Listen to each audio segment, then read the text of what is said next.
आज की मेरी रेसिपी है मसाला बाटी की। इसको बनाना बहुत ज़्यादा आसान होता है और खाने में तो ये इतनी ज़्यादा टेस्टी लगती है।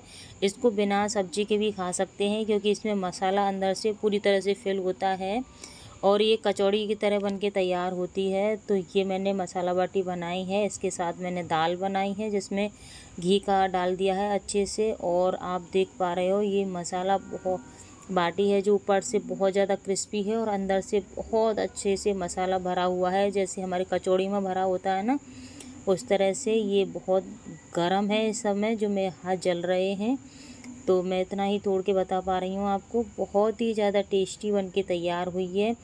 आज की जो मेरी रेसिपी है बहुत ज़्यादा आसान है, और तो आप इस फेस्टिवल इसको ज़रूर बनाइएगा। बहुत ही टेस्टी, बहुत ही यूनिक रेसिपी है, चटपटी सी रेसिपी है। हेलो फ्रेंड, मैं हूँ रजनी। रजनी की रसोई में आपका बहुत बहुत बहुत स्वागत है। तो चलो करते हैं रेसिपी स्टार्ट। मसाला बाटी बनाने के लिए सबसे पहले हम आटा लगा के तैयार करेंगे। तो मैंने ये 300 से 400 ग्राम के लगभग आटा ले लिया है और पूरे परिवार के लिए बना रही हूँ, इस वजह से मेरा इतना आटा है। तो इसमें बीच में जगह करेंगे और आटे के हिसाब से नमक डालेंगे। तो लगभग 1.5 चम्मच मैंने इसमें नमक डाल दिया है। और फ्लेवर के लिए इसमें डालेंगे सौंफ। सौंफ डालना बहुत ज़्यादा ज़रूरी है। आप चाहें तो यहाँ पे अजवाइन भी डाल सकते हैं, लेकिन कोई ज़रूरत नहीं है अजवाइन की। और अब मैंने 1 कटोरी भर के डाल दी है सूजी। सूजी डालना बहुत ज़्यादा ज़रूरी है। इससे क्या है कि ये बाटी है ना बहुत अच्छे से क्रिस्पी बनेंगी ऊपर से। और अब इसमें मोहन के लिए मैं डाल रही हूँ 3 से 4 चम्मच देसी घी। इसको डालने के बाद इसमें मैंने डाला आधा चम्मच बेकिंग पाउडर। अगर बेकिंग सोडा डाल रहे, अगर आप बेकिंग सोडा डालो तो यानी कि मीठा सोडा, तो उसको थोड़ा सा कम रखना और अच्छे से हाथों से इसको मिला लेना। पूरी तरीके से इनकी गुठलियों को एक सा कर लेना। चारों तरफ ये मोहन मिलना चाहिए बहुत अच्छे से। इस तरह से लगा के तैयार कर लिया है और ये चारों तरफ इसको फैला दिया है। और इसमें मोहन ज़्यादा डालने की ज़रूरत नहीं है, आप अपने हिसाब से थोड़ा कम ज़्यादा भी कर सकते हैं। अब मैंने ली है 3 से 4 चम्मच दही, और वैसे नापें तो आधी कटोरी के लगभग दही है। इसको अच्छे से आटा लगाएंगे, जितने में इससे आटा लग जाएगा उतने से, क्योंकि दही डालने से क्या होगा कि इसमें कचौड़ी में बहुत अच्छा टेस्ट आएगा खट्टेपन का। और अब मैं डाल रही हूँ इसमें दूध। अगर आपके पास दूध एक्स्ट्रा हो तो आप ये पूरा आटा है ना तो उससे लगा के तैयार करो, नहीं तो जितना आपने दही लिया है उतना तो कम से कम आप दूध ले ही लेना। मैंने 1 गिलास के लगभग दूध ले लिया है।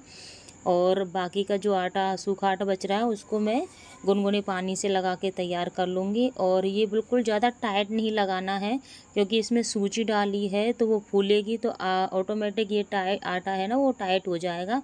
तो इसलिए ज़्यादा नहीं टाइट करना है।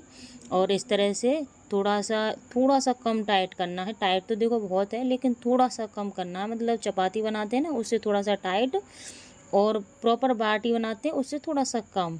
और इसके ऊपर से हम थोड़ा सा घी लगा देंगे ताकि पपड़ी नहीं पड़े, और इसको ढक के रख देंगे जब तक हमारा बाकी का स्टफिंग का सामान, स्टफिंग की तैयारी करती हूँ तब तक।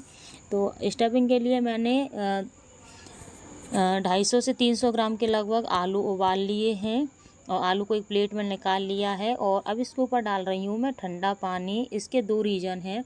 एक तो ये है कि ये आलू है ना कुकर में से निकालने हैं तो ठंडे हो जाएंगे। दूसरा ये है कि इनका छिलका बहुत आसानी से उतर जाएगा। तो अब मैंने एक कटोरे में 1 मुट्ठी उड़द की दाल, 1 मुट्ठी मूंग की पीली दाल, 1 मुट्ठी मैंने लिया अरहर की दाल, 1 मुट्ठी ले रही हूँ मैं चने की दाल, और 1 मुट्ठी ले रही हूँ मैं मसूर की दाल ले ली है। और इनको सबको मिला लिया अच्छे से। तो मैंने ये 5 मुट्ठी दाल ली है। इसका मतलब है पचमेल दाल बना रही हूँ। और मुट्ठी का अंदाज़ा मैंने ऐसे लगाया है कि घर में 1 कैंडिडेट होता है तो वो 1 कटोरी दाल खाता है, तो 1 इंसान के लिए 1 कटोरी दाल सफिशिएंट होती है। तो इस तरह से जितने भी घर में मेंबर हों उसके हिसाब से, मुट्ठी के हिसाब से दाल ले लेना। बिल्कुल सही अंदाजे की दाल बन के तैयार होगी। तो ये पचमेल दाल है, इसको मैं डाल दे रही हूँ कुकर में। और कुकर में डालने के बाद इसमें मैं डालूँगी 1 लुटिया के लगभग पानी। मतलब पानी इतना डालना है कि ये डूब जाए। और हर कुकर की ना अलग अलग क्वालिटी होती है। मैं उतना ही पानी डालती हूँ जितने में ये मतलब अच्छे से सीज जाए। और अब मैंने आधी चम्मच नमक डाल दिया है और इसके साथ आधा चम्मच मैंने डाल दिया है कलर के लिए हल्दी। और मैं पानी का इस्तेमाल कम करती हूँ कुकर में, मैं ऊपर से बाद में पानी डालती हूँ। कुकर को अच्छे से लगा के और इसमें 3 से 4 सीटी आने तक इसको अच्छे से दाल को पका लेंगे। और अब मैं कर रही हूँ स्टफिंग की तैयारी। तो इसके लिए मैंने एक पैन रखा है, उसमें सिर्फ जो छोटी चम्मच होती है ना वो तेल डालना है, क्योंकि ज़्यादा तेल नहीं डालना है आपको, नहीं तो आपकी जो स्टफिंग है वो ख़राब हो सकती है। तो इसमें मैंने 1 चम्मच जीरा डाल दिया है और 8 से 10 काली मिर्च डाल दी हैं। काली मिर्च मैं क्यों डालती हूँ इसका मैं लास्ट में बताऊँगी, इसका क्या रीज़न है। बहुत ही इम्पोर्टेंट पार्ट है काली मिर्च डालना। और इसके साथ मैंने हरी मिर्ची डाल दी हैं, इनको अच्छे से पहले भून लेंगे और भूनने के बाद बाद में डालेंगे इसमें कटी हुई प्याज। और एक प्याज काट ली है मैंने, रफली चॉप कर लिया है इसको मोटा मोटा, और इसको अच्छे से भून लेंगे। मैंने आपसे कहा था कि सिर्फ 1 चम्मच डालनी है, क्योंकि प्याज भी अपना पानी छोड़ेगी। और अब जो आलू मैंने उबाल के रखे हैं ना, हाथों से क्रश करके ऐसे डालते जाएंगे सारे आलूओं को। और थोड़े मोटे मोटे ही रहते हैं आलू, और कोई दिक्कत वाली बात नहीं है अगर थोड़े से मोटे भी रहें तो इस तरह से। अब मैं इसमें बेसिक मसाले डाल रही हूँ। पहले धनिया पाउडर डाला है, 1 चम्मच लाल मिर्ची डाली है और हल्दी पाउडर डाल दिया है। और इसके साथ ही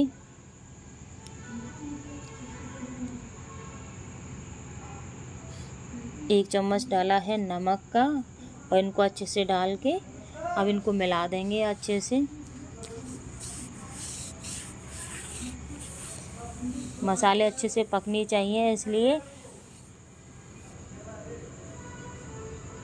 ये मसाला अच्छे से चारों तरफ से इसमें मसाला अच्छे से मिल चुका है। आलूओं में स्टफिंग बनने की तैयारी अच्छे से हो चुकी है। तो इसमें मैंने 1 चम्मच डाला है सौंठ का पाउडर, इसको भी मिला देंगे। इसके साथ अब मैं डाल रही हूँ इसमें 2 से 3 चम्मच डालेंगे हम बेसन का। इस बेसन से क्या होगा कि वैसे तो आलूओं से जो पानी था पूरा ही ख़त्म हो चुका है, मतलब पूरे ड्राई हो चुके हैं आलू, लेकिन फिर भी अगर थोड़ा सा भी रहता है तो उसको कम करने के लिए बेसन डाला जाता है, ताकि जो स्टफिंग है बिल्कुल सूखी सूखी और अच्छी से बन के तैयार हो। और अब मैं इसमें डाल रही हूँ गरम मसाला, और ये मेरी स्टफिंग पूरी तरह से बन के तैयार हो चुकी है। बरसाती मौसम है इसलिए धनिया पत्ती मिली नहीं है, धनिया नहीं मिला, इसलिए मैंने धनिया डाला नहीं है। नहीं आपके पास हो तो धनिया ज़रूर डाल देना। अब प्लेट लेंगे, प्लेट में इस स्टफिंग को अच्छे से फैला देंगे, चारों तरफ ठंडा करने के लिए रख देंगे।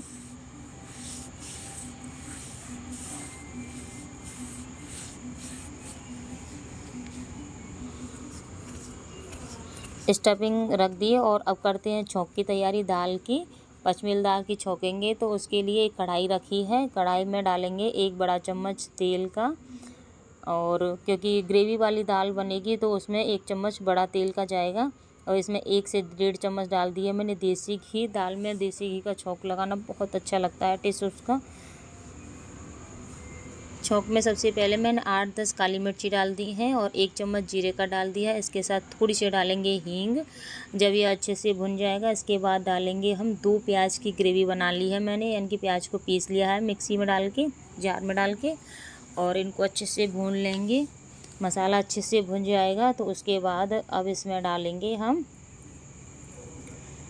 ये अच्छे से भुन चुका है तो अब मैं इसमें डाल रही हूँ, ये है टमाटर, हरी मिर्च और लहसुन, इनमें तीनों चीज़ मैंने मिक्स कर दी है और इनको पीस लिया है अच्छे से। 2 टमाटर हैं, 8-10 लहसुन की कलियाँ थी, और इसमें थोड़ी सी अदरक और हरी मिर्ची सबका एक साथ पेस्ट बना दिया और इसको भी डाल दिया है। इसमें मसाले डालेंगे, धनिया पाउडर डाला है 1 चम्मच, 1 चम्मच डालेंगे हल्दी पाउडर। हल्दी पाउडर वैसे मैंने दाल में उबालते समय भी डाला था और अब भी डाल दिया है। 1 चम्मच डालेंगे लाल मिर्ची पाउडर, मिर्ची अपने अकॉर्डिंग डालना, और कम ज़्यादा जैसे भी आप खाते हो वैसे। इस मसाले को अच्छे से भून लेंगे और क्या है कि इसमें से जो तेल है ना, मसाला अपने आप छोड़ता जाएगा। और अब मेरी जो दाल बन के तैयार हो चुकी है इसको अब मैं इसमें ट्रांसफ़र कर रही हूँ कढ़ाई में। और ये दाल है ना थोड़ी सी गाढ़ी लग रही है मुझे, तो इसके लिए अब क्या करना है, आप हमेशा याद रखना, अगर दाल में पानी कम हो यानी कि गाढ़ी हो तो दाल में हमेशा पानी गरम करके डालना चाहिए। इससे टेस्ट क्या वैसा की वैसा रहता है। अगर आप ठंडा पानी डालोगे ना तो दाल का टेस्ट थोड़ा सा चेंज हो जाएगा, किसी को अच्छा लगता है, किसी को नहीं लगता, लेकिन वो उसका टेस्ट है ना अलग हो जाता है बिल्कुल। तो ये मेरी दाल इतनी ही पतली काफ़ी है और इसमें मैं डाल दे रही हूँ नमक। वैसे मैंने दाल में उधर भी डाला था, उबाल रही थी उस समय भी, तो 1 चम्मच मैंने और डाल दिया। इसको ढक के रख देंगे। दाल हमारी बन के तैयार है, थोड़ी देर उबलेगी दाल और इसको गैस को बंद कर दूँगी मैं। अब मैं चलती हूँ मेरे आटे की तरफ। तो आटा बिल्कुल सख्त मतलब नॉर्मल हो चुका है आटा, जितना टाइट लगाया था उससे बहुत सॉफ्ट हो चुका है। तो इसके अब इस मुट्ठी से हम इस तरह से गोले तोड़ेंगे तो एक बराबर मात्रा में टूट के तैयार होंगे। एक लोई उठाएंगे और उठाने के बाद इसको इस तरह से करेंगे जैसे हम रोटी के लिए करते हैं लोई को सेट, उस तरह से। और करने के बाद एक अंगूठा ऐसे लगाएंगे और बीच में से कटोरी का शेप देंगे इस तरह से। मन की इसको बढ़ाते जाएंगे और ये कटोरी सी बनके तैयार हो चुकी है। तो अब इसको क्या करेंगे, 1 चम्मच लेंगे स्टफिंग की, आलू की जो स्टफिंग बनाई है मसाला उसको लेंगे और इसको हाथों में गोला सा बना लेंगे। बनाने के बाद जैसे हम पराठे के लिए प्लेटें पाड़ते हैं ना, या मोमोज के लिए बनाते हैं, उस तरह से आपको ये प्लेटें पाड़ लेनी है और ऊपर की साइड इस तरह से करके और गोल गोल इस तरह से कर देना है। जैसे हम एक तरीके से पराठा बनाने के लिए लोई बना लेते हैं ना, उस तरह से सेम ऐसे ही करना है। और इसको हल्के हाथों से चारों तरफ से एक जैसा करके रख देना है। अब मैं आपको दूसरी भी बताती हूँ इसी तरह से कि लोई को एकदम सेट कर लेना है जैसे रोटी की बनाते हैं लोई। और उसके बाद हमें इसमें बीच में थोड़ा सा गड्ढा करने के बाद चारों तरफ से हाथों से इस तरह से कटोरी का शेप देना है इस तरह से। और ये कटोरी से बन जाएगी ना, उसके बाद हमें 1 चम्मच लेनी है स्टफिंग और उसको हाथों से इसे गोला सा बना लेना है स्टफिंग का। और बनाने के बाद इसमें भर देना है और चारों तरफ से इसमें प्लेट पाड़ लेनी है इस तरह से। ये मेरी प्लेटें पड़ चुकी हैं और एक जगह इकट्ठा करने के बाद इसको इस तरह से और हल्के हाथों से इसको गोला सा बना लेंगे। इस तरह से गोला बन जाएगा और इसी तरह से मैं सारे गोले बना के तैयार करूँगी। तो ये देखो ये बन चुका है, तैयार है मेरा, बहुत अच्छी शेप में गोला बना है, ये बाटी बन के तैयार है। तो ये सारी बाटी मैंने इस तरह से मतलब पूरी तरह से फिल कर ली है, मसाले के साथ बन के तैयार है। और अब हम रखेंगे ओवन रखेंगे। इतनी सारी बाटी बन के तैयार हो गई हैं, बहुत मतलब पूरे घर के लोग आराम से इसको खा सकते हैं। और ये कुछ मैंने बाटी ऐसी बनाई है बिना स्टफिंग की, नॉर्मल बाटी बनाई है और इन सबको एक साथ कर दिया है। तो इनको अब हम अच्छे से सेकेंगे। तो इसके लिए सबसे पहले मैंने रखा है यहाँ पे ओवन है, बाटी को ओवन, और नीचे से आग जल रही है, ऊपर ये जाली है। इस तरह से बाटी ओवन मार्केट में मिलता है, आपके पास नहीं हो तो आप मार्केट से ले सकते हैं। तो ये मैंने सारी बाटी इसके ऊपर जमा दी है और इसको 2 से 5 मिनट के लिए पहले फुल फ्लेम पर ढक के रखेंगे ताकि ये इनमें अच्छे से क्रिस्पीपन आ जाए अच्छे से। और फिर इनको अलटते पलटते हुए सेकते जाएंगे, इस तरह से सेकते जाएंगे और इनको एक साथ एक दूसरे से अलग करते जाएंगे और पलटते जाएंगे। बिल्कुल ऐसे क्रिस्पी होनी चाहिए ऊपर से।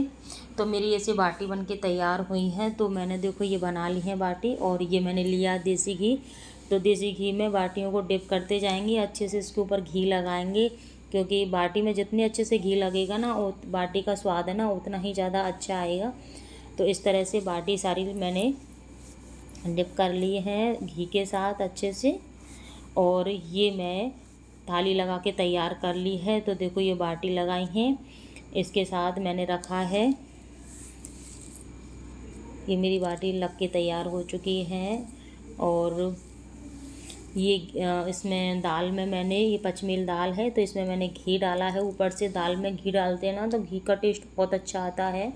और एक मैं फोड़ के दिखाती हूँ आपको, बहुत अच्छे से ऊपर से क्रिस्पी बन के तैयार हुई है और अंदर से पूरी तरह से मसाला भरा हुआ है और बहुत ही टेस्टी है। इसको किसी भी चीज़ की ज़रूरत नहीं है, आप वैसे भी खाली भी खा सकते हो क्योंकि अंदर से मसाला पूरी तरह से भरा हुआ है। एक तरह से कचौड़ी बनती है ना उस तरह से बन के तैयार होती है ये मसाला बाटी। और इसके ऊपर मैं और थोड़ा सा घी डाल दे रही हूँ। तो इस थाली में मैंने रखी है ये मेरी रबड़ी की चटनी है और पचमील दाल है, ये मैंने बूरा रखा है। तो आप देखो कितना अच्छा लुक आ रहा है मेरी बाटी का। और ये मेरी रबड़ी की चटनी है जो मैंने कल ही वीडियो में डाली है।